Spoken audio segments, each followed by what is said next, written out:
பிள்ளைக்கு வந்து என்னது இந்த பிரஸ் பண்ணி விளையாடுறதுக்கு கொடுக்கக்கூடிய எல்லா விளையாட்டுல இருந்து போப்பிட்டுன்னு சொல்லி எல்லா பிள்ளைகளும் விளையாடிக்கிறீங்க. எல்லாம் ரெயின்போ தான். என்ன ரெயின்போனா ரெயின்போ கலரா பழக்கிறார். அதாவது இந்த எந்த அளவுக்குன்னு சொன்னால் இந்த பாலின சமத்துவ பேர்ல ஆணும் பெண்ணும் சமம், ஆணும் பெண்ணும் சமம். அது மாத்திரமல்ல, ஒரு ஆண் பெண்ணாகின்ற உரிமையும் பெண் ஆணாகின்ற உரிமையும் அவனுக்கு உண்டு. ஒரு ஆண் பெண்ணாகின்ற உரிமையும் பெண் ஆணாகின்ற உரிமையும் அவனுக்கு உண்டு. ஆண் பெண் என்ற டிஃபரெண்ட் கிடையாது.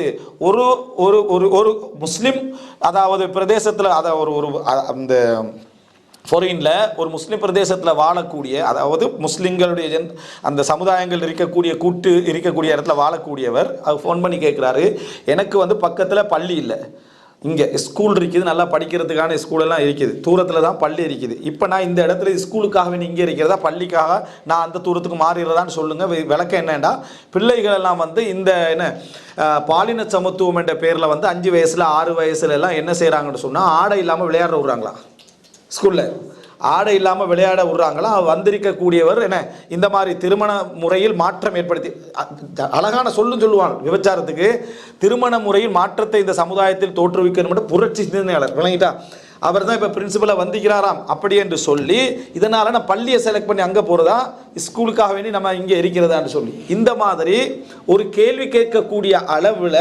சூழ்நிலைகள் நிர்பந்தங்கள் மாறிக்கொண்டு வருது. பொருளாதார சிந்தனையின் ஊடாக அங்கே போய் இருக்க வேண்டிய நிர்பந்தத்தின் ஊடாக இதனூடாக என்ன நடக்கும்டா, ஒரு சிந்தனை உண்டாகும் இளைஞர் சமுதாயத்தில். திருமணம் எதனால் முடிக்கணும், இதுக்கான நிகழ்ச்சியெல்லாம் நடத்துவாங்க.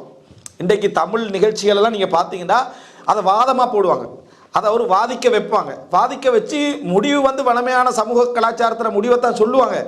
ஆனால் வாதிக்கிறதுக்கு சந்தர்ப்பத்தை நீங்கள் கொடுத்துட்டாலே அர்த்தம் ஒரு கேடுகட்ட ஒன்றுக்கு ஒஃபீஷியல் ஆக்கிட்டீங்கன்னு அர்த்தம். அந்த சந்தர்ப்பங்களை இன்றைக்கு கொடுத்து ஒரு 10-15 வருடங்களில் நீங்கள் பாருங்கள் என்ன நடக்க போகுது அப்படி என்று சொன்னால், ஸ்கூல்ல எல்லாம் இது ஒரு நிர்பந்தமான ஒரு சிச்சுவேஷனாக உருவாக்கிடுவாங்க. பாலின சமத்துவம் என்ற ஒரு கொள்கை சிந்தனை போக்க உருவாக்கிடுவாங்க. இதுக்காக வேண்டி இப்போ மேற்கத்திய உலகத்துல பார்த்தீங்கன்னா ஸ்கூலுக்கு ஒரு பிள்ளைய வந்து இந்த மாதிரியான சிலபஸ் இருக்கிறதால அனுப்பலைன்றதால வீட்டுக்கு வந்து வலுக்கட்டாயமாக எடுத்துகிட்டு போகிறாங்க ஸ்கூலுக்கு. என்ன காரணம் சொல்கிறாங்க சொன்னால், குழந்தை கல்வியை தடை செய்கிறார்கள். பெற்றோர்கள் குழந்தை கல்வியை தடை செய்கிறார்கள். குழந்தைக்குரிய கட்டாயங்களில் உண்டு என்னது கல்வி, அப்படி என்ற பெயரில் என்ன செய்கிறாங்க, அதை கொண்டு போயிடுறான். அப்போ தாய் தந்தைக்கு இல்லாத அக்கறை அரசாங்கத்துக்கு உண்டு என்ற சிந்தனை போக்கையும் கொண்டு வந்து அதை ஒன்றும் இல்லை, ஆதிக்கம் வேற எதுவும் இல்லை, கொண்டு போய் இவனுக்கு இந்த சிந்தனை என்ன செய்யறது, படிக்க வைக்கிறது. நாளைக்கு என்ன நடக்கும், ஆண் என்றால் யார் என்ற டெஃபினிஷன் வந்துடும்.